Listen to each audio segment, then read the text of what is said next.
It is mind-blowing. And heartbreaking. How many original scripts are written every year but are never made? So we seek out these scripts and bring them to life with full audio production and professional actors. Check us out at Undiscovered Scripts. Movies made of paper. Wherever you get your podcasts. Free! We're making an ad. Napping ad. This is where I think if we're doing it right, Alec Baldwin comes in. He says a couple things. He listens to the podcast every week. Yep. Has he been canceled? Wait, is Alec Baldwin the one who killed somebody? I hear that Gary Sinise is free. Oh, okay, great. He hasn't worked since 2020. So, what would be the script that we would have Gary Sinise say for the Napping Through Happy Hour podcast? Listen to this damn show. Damn it. The Napping Through Happy Hour podcast brought to you by Geekscape. Real life, real drama, real time. I'm Gary Sinise. That's the ad. That's the ad. That's the ad.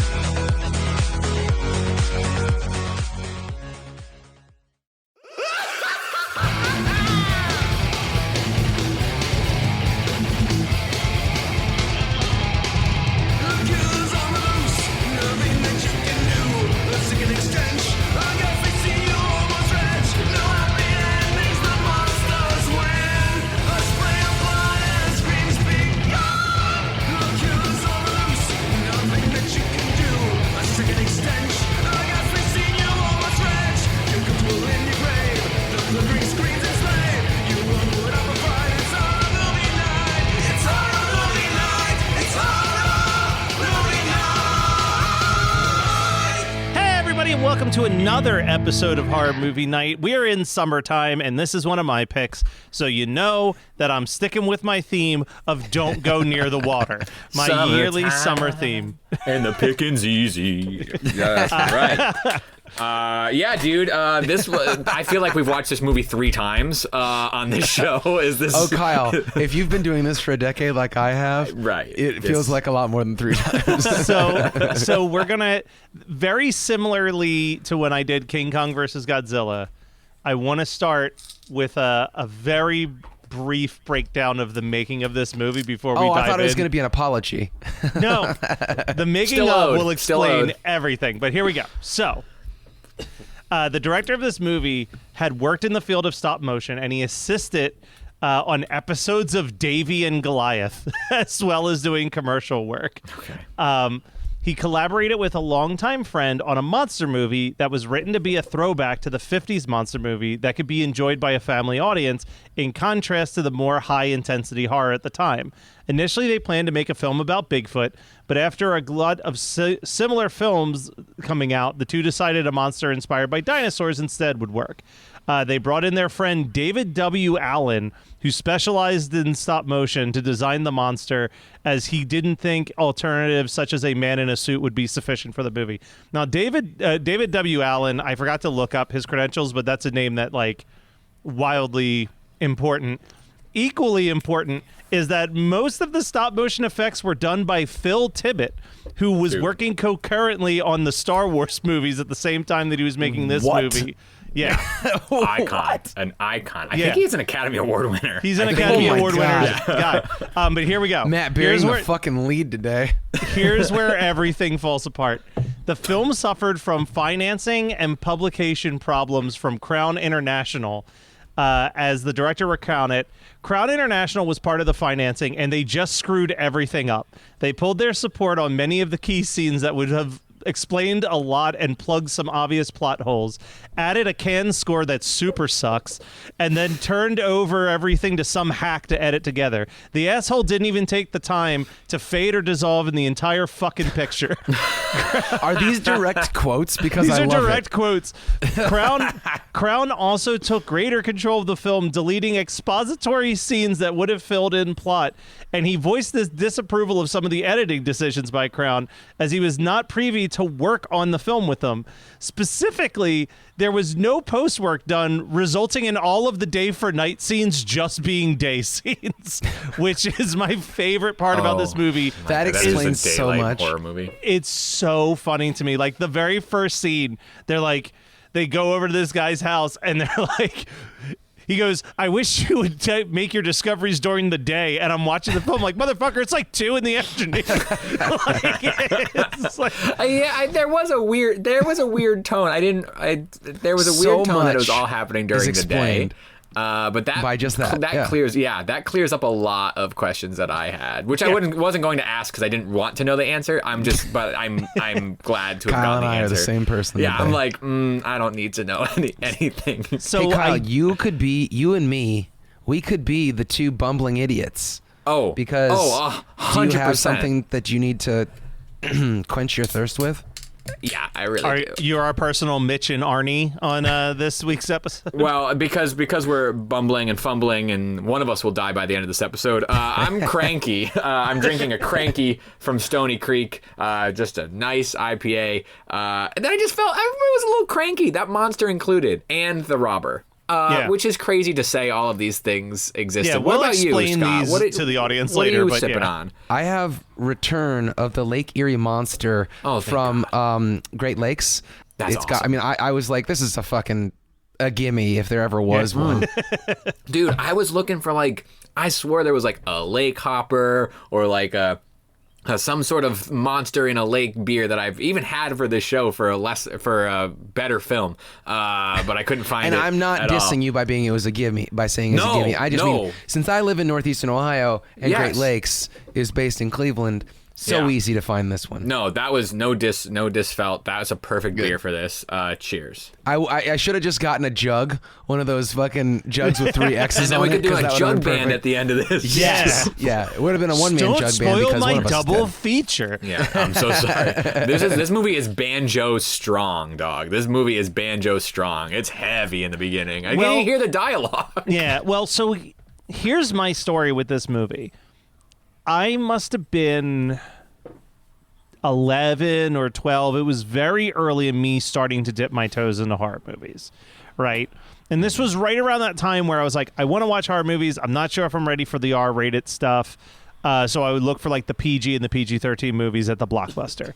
And I sent you a PDF of the exact VHS box that I rented. And I remember seeing this box and being like, this movie looks fucking tight. It's like a stormy ocean with this big, gnarly sea serpent attacking.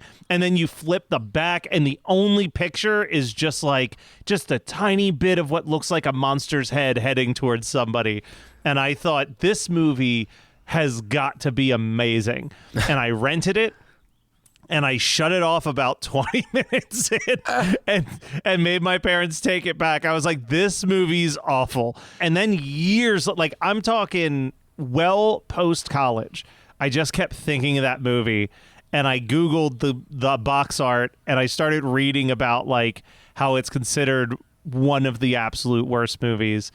And I was like, you know what? If I had a chance to rewatch it, I would rewatch it. And enter in Best Buy.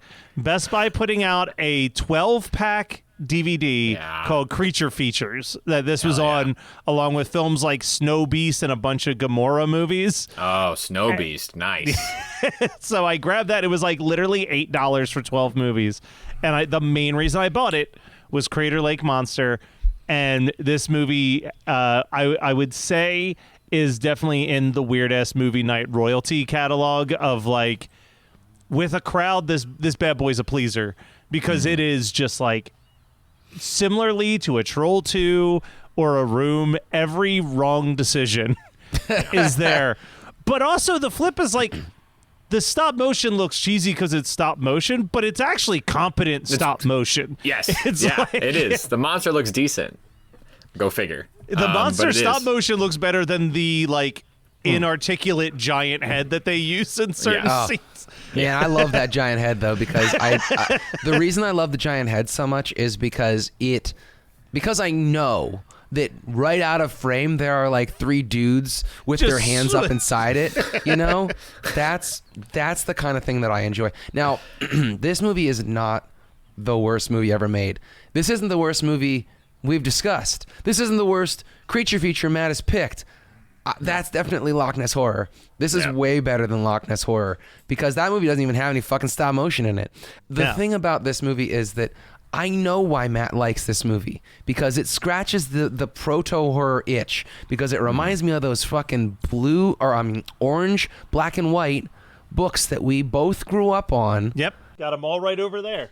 Yeah, exactly. and you gave me one. But that's what this movie is. It's straight out of like a Hollow Earth or whatever.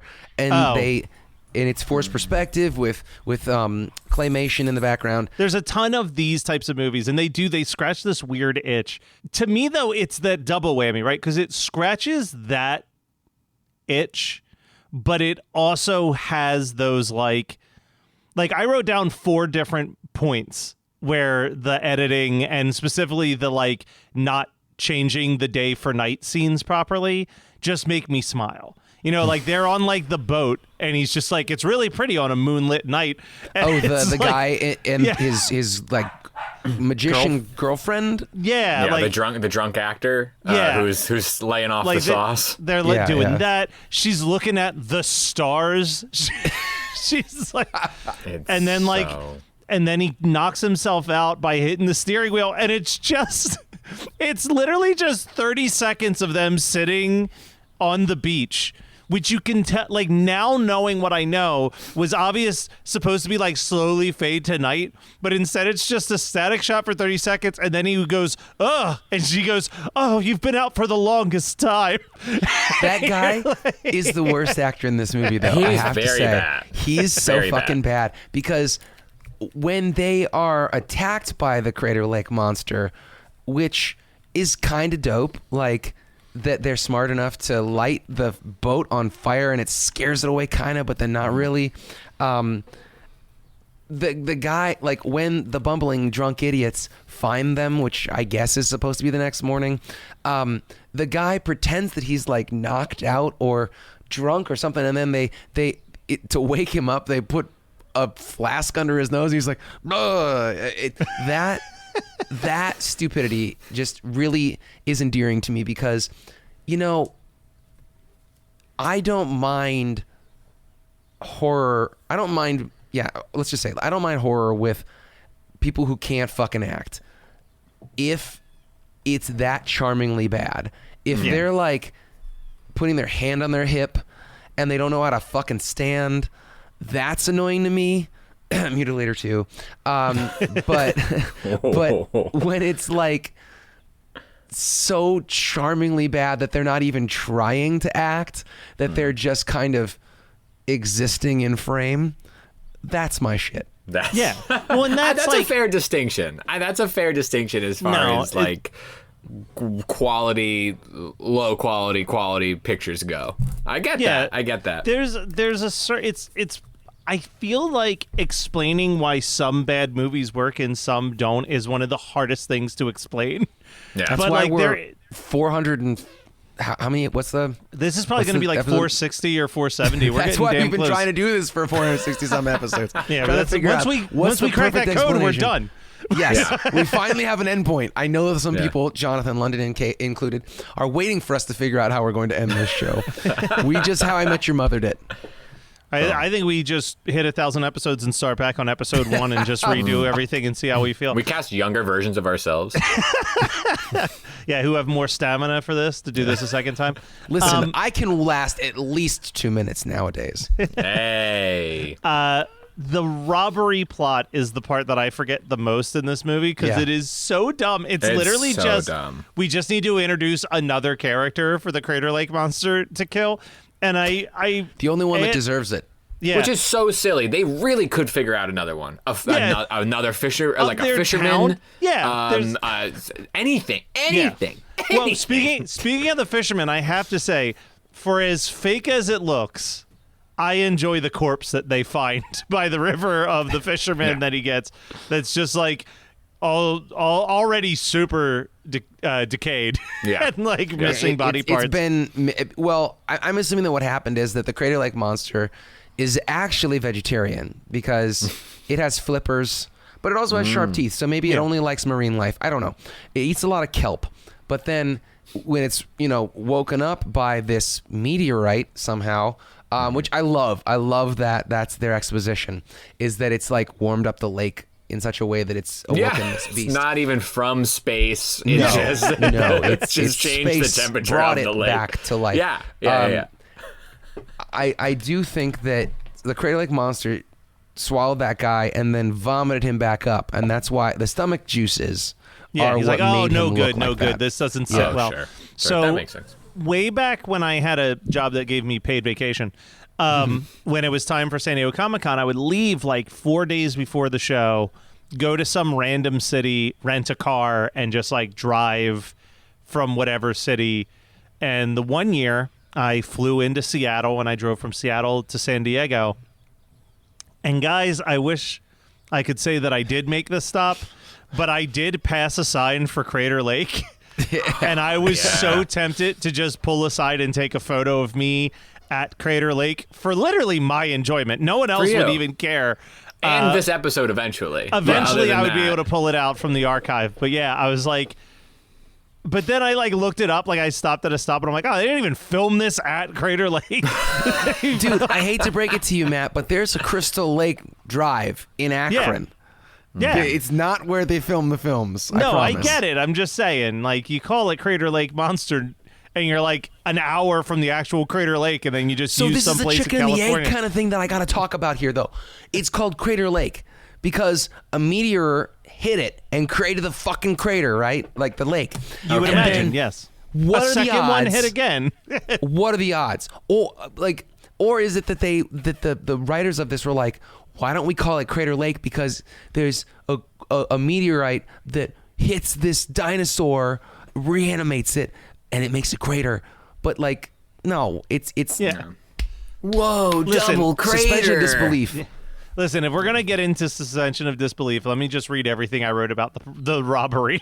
I wrote, this robbery is so dumb. Like, he killed 2 people over a bottle of booze and took none of the money from the register. And then I also wrote, also, why did she walk into the grocery store with a bag full of groceries? Returns. Have you ever been to a Marshall's? It's very that. Also, he didn't take the shirt that said booze. For those watching the Patreon, I could have grabbed any image of the monster, but I didn't. The first thing, I screenshotted this before the robbery even happened. I was just like, that shirt says booze, and it is absolutely incredible. But yeah, that robbery, it was pointless. There's 2 people dead. The robber has an equal amount of kills as the Crater Lake monster. Matt Milligan at the cash register was like, hey, this is the second time this week. Yeah. Here's you guys knock over some other store. Yeah, and now he's dead. So, that's a bummer. Boy. Senseless. But then Senseless. I love, we get to the end of this movie, Crater Lake monster no longer held captive to the lake. And he's just, I had so much joy just watching this claymation dinosaur just pick up hay and toss it to and fro. Like, He was basically like a monster version of the Jerk. This guy hates hay. yeah. Yeah, they were just casualties to him getting pissed about hay. And then he kills Arnie. And like the most depressing ending to an otherwise So somber. goofy movie is Arnie's friend just sitting by his corpse, just saying, "Our boats, Arnie. There are boats." All said, which is like such He's a just weird a- callback. It's very of Mice and Men of this whole thing. I don't like it. Well, to me, I thought that it was supposed to be this like alcoholic's lament because no one's gonna make it okay for him to get blitzed in the middle of the day anymore. Right. Listen. Or was it supposed to be night? Who knows? Yeah, we don't. The Crater Lake monster knows. Yeah, that's, We'll never know the answers. I was pretty annoyed. It got to that point where I was like, wow, this comedic relief is really, really annoying until it takes that turn where you're like, oh no, this is apparently a major part of everything that's going to happen to this whole story. I was just like, why do we keep looking at these guys? I was like, I'm so annoyed with them when they're at that moment when they're like in their backyard. Apparently, just with the chicken I coop. was just like, what are we doing here? There's a Crater Lake monster that we're trying to deal with. I'm pretty but disappointed that ultimately, they never super thought somber. about monetizing the monster because they're complaining about how they have no money for rent, and I feel for them. Like, we're in the Great Recession right now. I get it. But like, if you're worried about money, keep the monster alive. Figure out a way to get people to pay you to come see it. Yeah. I mean, perfect. I think that there's a little bit of that debate in the movie, but ultimately, I think it's more that the scientists want to just keep it for scientific purposes. But I was thinking the same thing. I'm like, you also have a fucking living dinosaur, bro. Like, that's a pretty big deal. Yeah. There's a lot of like touristy spots on that way up the coast or through that part of the Pacific Northwest. I think it would fit right in. It is mind-blowing And heartbreaking. how many original scripts are written every year but are never made. So we seek out these scripts and bring them to life with full audio production and professional actors. Check us out at Undiscovered Scripts, Movies made of paper. wherever you get your podcasts. Free. We're making an ad. Napping ad. This is where I think if we're doing it right, Alec Baldwin comes in. He says a couple things. He listens to the podcast every week. Has he been canceled? Was Alec Baldwin the one who killed somebody? I hear that Gary Sinise is free. Oh, okay, great. He hasn't worked since 2020. So, what would be the script that we would have Gary Sinise say for the Napping Through Happy Hour podcast? Listen to this damn show. Damn it. The Napping Through Happy Hour podcast brought to you by Geekscape. Real life, real drama, real time. I'm Gary Sinise. That's the ad. That's the ad. That's the ad.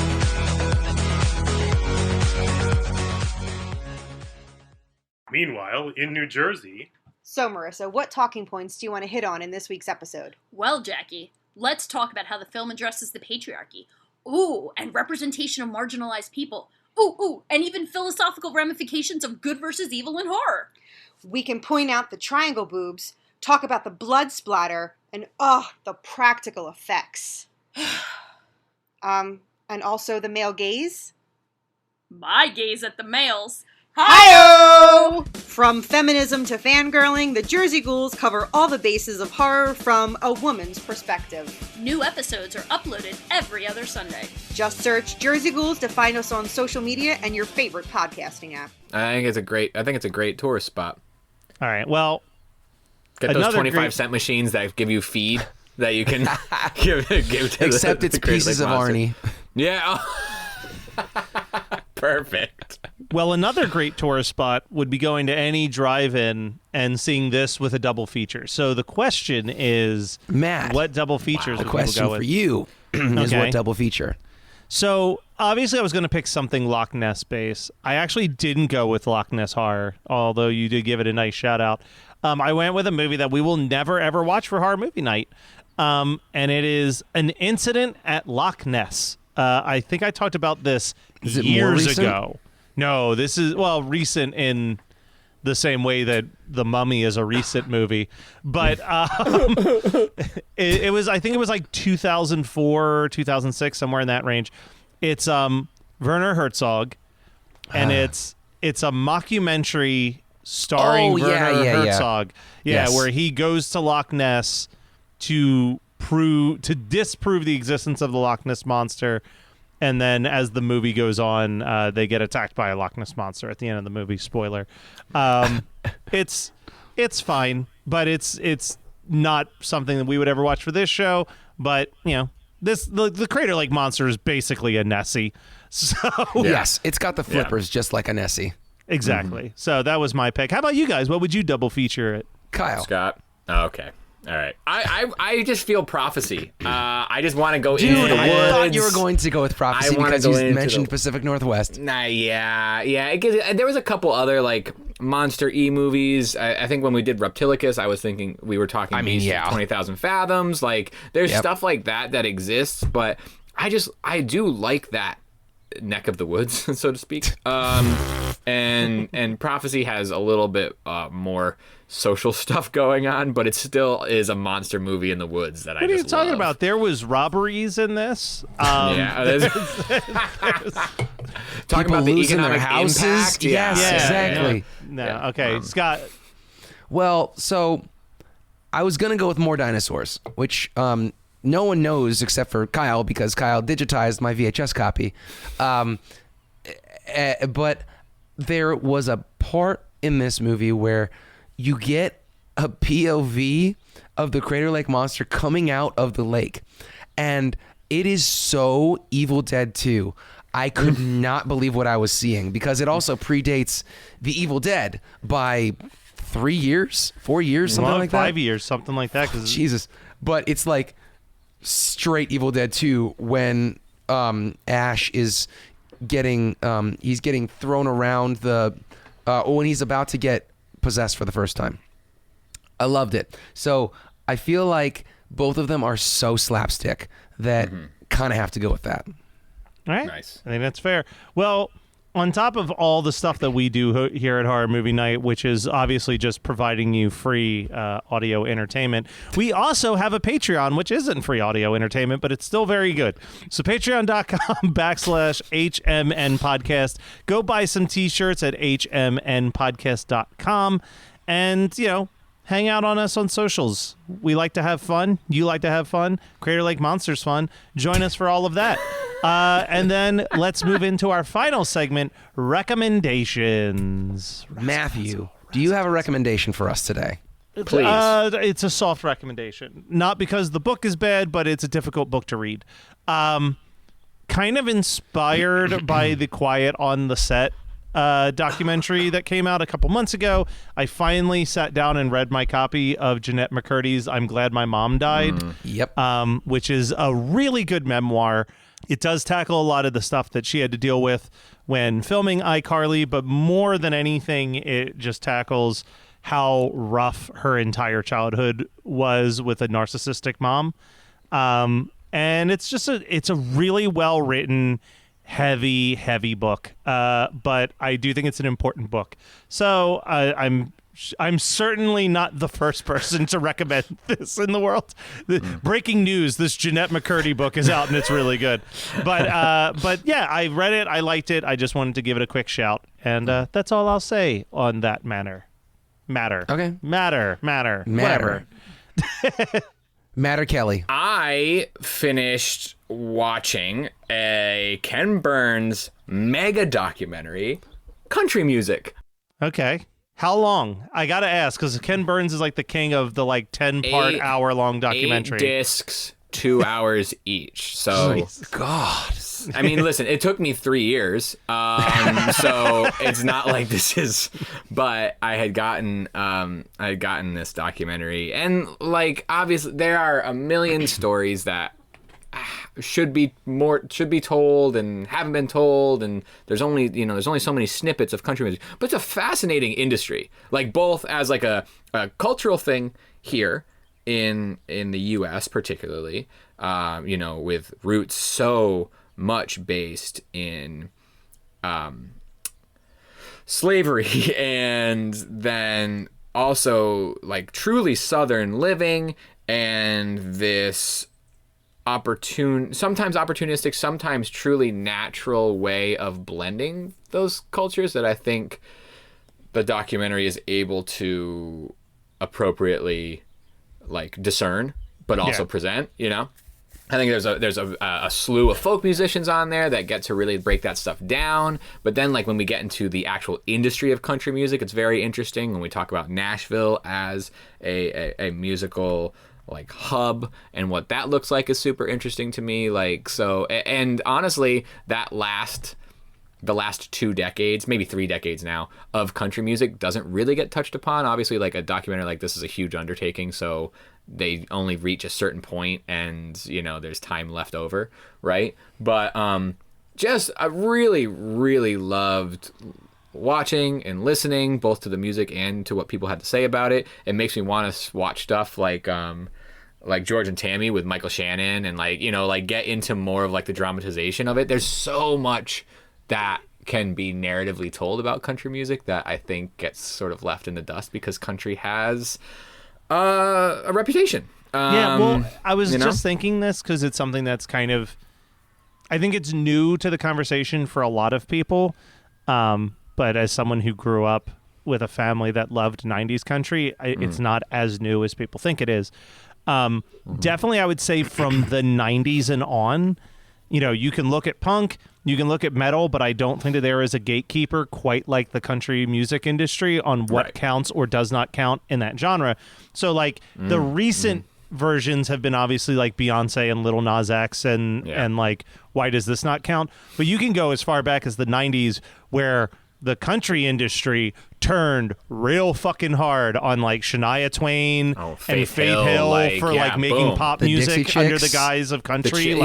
The Yeah, Dixie like, Chicks, like, absolutely because they were staying true to their sound, but they were politically not where the spectrum thought they were supposed to be. That's what I mean. Crazy. It's the level of gatekeeping. But yeah, like Faith Hill has never recovered from putting out a pop record that the country industry was just like, how dare you, we'll never play you again.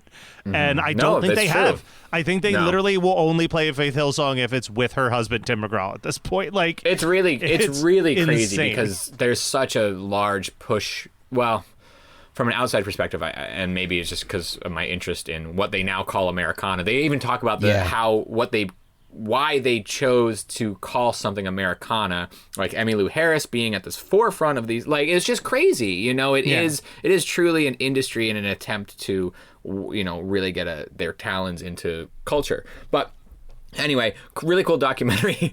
If you have that much time to spend and want to dive into country, it's fun. And there's also like that disc. I got the Blu-ray box set for a holiday a long time ago, and it also has a ton of special features and performances and like little like offshoots about particular songs and what have you. Carly and I really enjoyed watching it. Nice. All right, Scott, take us home. Well, I'm gonna take you home and Country Roads. Oh shit, that's good. I was gonna say I'm gonna take you home and I'm gonna electrocute you in the tanning bed because Megan and I had a blast watching Lisa Frankenstein. That movie is so good. Yep. It is so good. This is the chronology of the way that it happened. So, we all went to Creature Feature Weekend. Well, the three of us. Boy, did we. And while there, our friend Joshua gifted me 2 VHS tapes. One is Lisa Frankenstein and the other one is Thanksgiving, where he has taken them from their theatrical aspect down to 4:3 and put them on thrifted VHS tapes, put new sleeves on them, packaged them up real nice. They looked awesome. They looked incredible. Great. We came home and I mean, like, we all went our separate ways. And I was like, baby, Megan, we gotta watch Lisa Frankenstein finally, because she was like, I want to see it as soon as it hit VOD. And I was like, let's do it. And we just never got around to it. We watched it, I want to say whatever, like the following Saturday night was.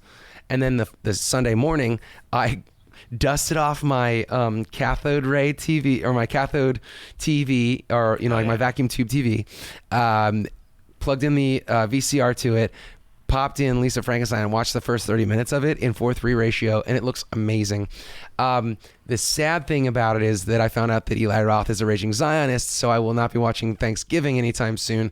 But it was really, really cool to be able to enjoy Lisa Frankenstein in two kind of watching it on our home theater, which would have been the way that you probably would have seen it in a theater, back in the day, and then renting it, quote unquote, on a VHS and seeing it in 4:3 aspect ratio is really cool. It was really fun. And that movie I cannot recommend that movie enough. I know Matt kind of gave like the soft recommend when he saw it in theaters, and I'm like watching it with Megan, we're cracking up. I'm loving every second of it.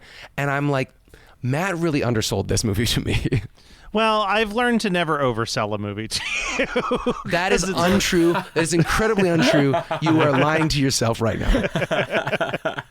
Well, it's true. I don't think I've ever seen, I think about when we watch Twister for the Patreon, and it's like, I've never seen Twister like the way that I probably should have seen it, like even on a DVD. Like, and I don't think that I've ever seen Edward Scissorhand, like this, like movies of that ilk, right? Like, but then they also lend themselves to watching it in this version, like in this 4:3, like, you rented it from the store. And also it just doesn't look the same when it's on digital. Like if you're watching, even if you're watching a VHS PS rip, you're watching it on a digital format, more or less, because it's a CD, and a DVD rather, and you're watching it on like an LCD screen probably. Screen, right. And so if you really go and put yourself into it, because like immersive experience. Yes, because Joshua also did the black phone, and he had that playing. I mean, and I don't have an interest in owning the black phone at all, so I didn't pester him about that. But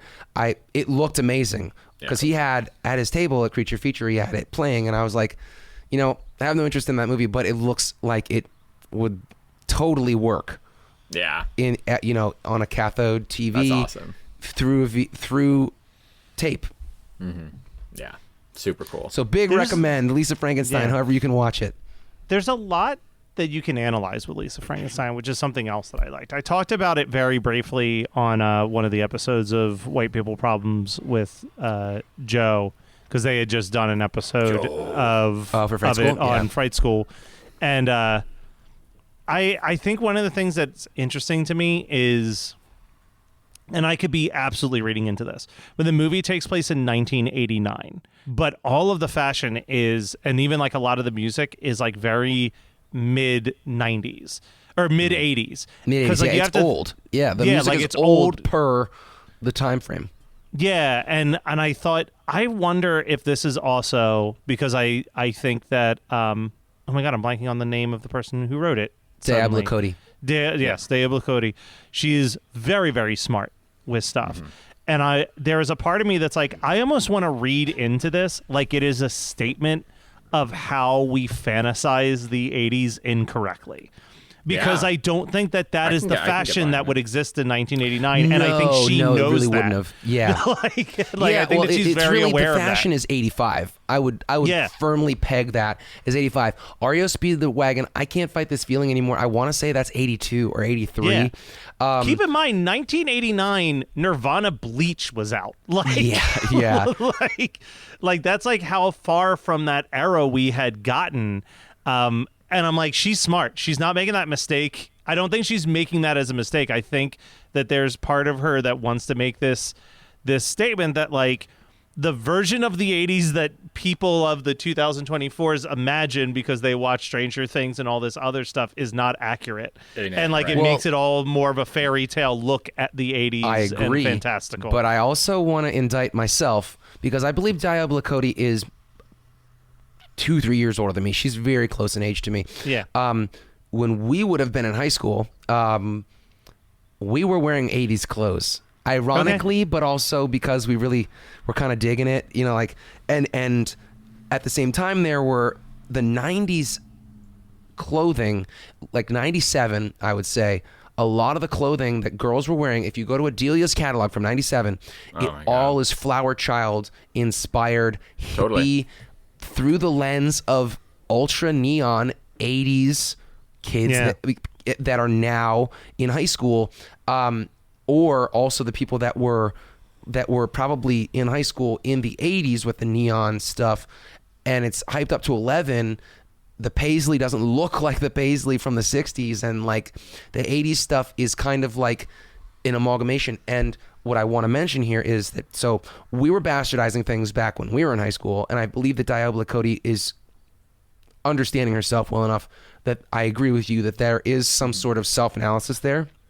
On top of that, the kids that are dressing like 1997 now, like the Gen Z kids that are wearing like trip pants, but they're also wearing, and the baby tees, but they're also wearing like kind of grunge stuff with it, and the fishnets. They're kind of bastardizing 4 or 5 different eras, cultures and eras within those subcultures. And it's really funny to look at goth culture, modern goth influencers on TikTok, because they're dressing like 85, but they're doing their makeup completely like it's 2010. And it's just so funny to look. It's because like everything gets extruded through all these different layers. And so I think that it gives a fantastical, back to Lisa Frankenstein, I think it gives a fantastical aura to that movie, because the Frankenstein's monster, like the reanimated corpse, is a man out of time. And also I would say Lisa is kind of a girl out of time too, because she's not doing cool girl shit. You know? And she yells at the guy that she has a crush on because she's like, I'm too quirky for you. You don't want quirky. You want to be the quirky. And I loved that because it's kind of an inversion of the Manic Pixie Dream Girl.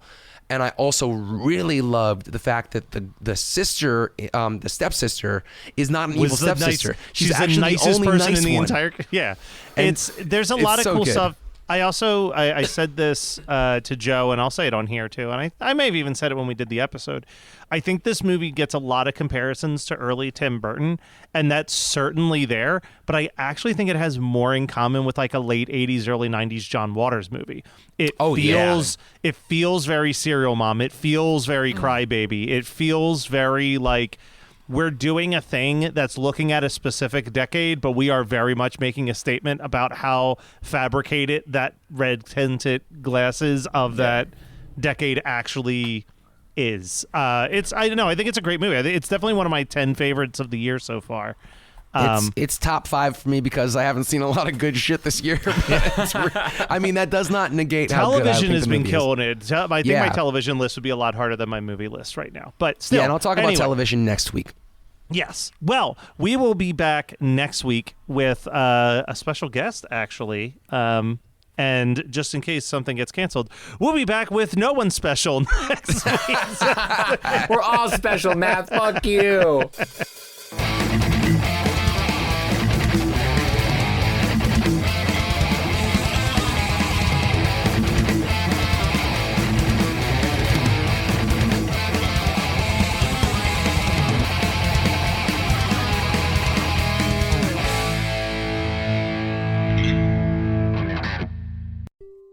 It is mind-blowing And heartbreaking. how many original scripts are written every year but are never made. So we seek out these scripts and bring them to life with full audio production and professional actors. Check us out at Undiscovered Scripts, Movies made of paper. wherever you get your podcasts. Free. We're making an ad. Napping Yeah. ad. This is where I think if we're doing it right, Alec Baldwin comes in. He says a couple things. He listens to the podcast every week. Has he been canceled? Wait, is Alec Baldwin the one who killed somebody? I hear that Gary Sinise is free. Oh, okay, great. He hasn't worked since 2020. So, what would be the script that we would have Gary Sinise say for the Napping Through Happy Hour podcast? Listen to this damn show. Damn it. The Napping Through Happy Hour podcast brought to you by Geekscape. Real life, real drama, real time. I'm Gary Sinise. That's the ad. That's the ad. That's the ad.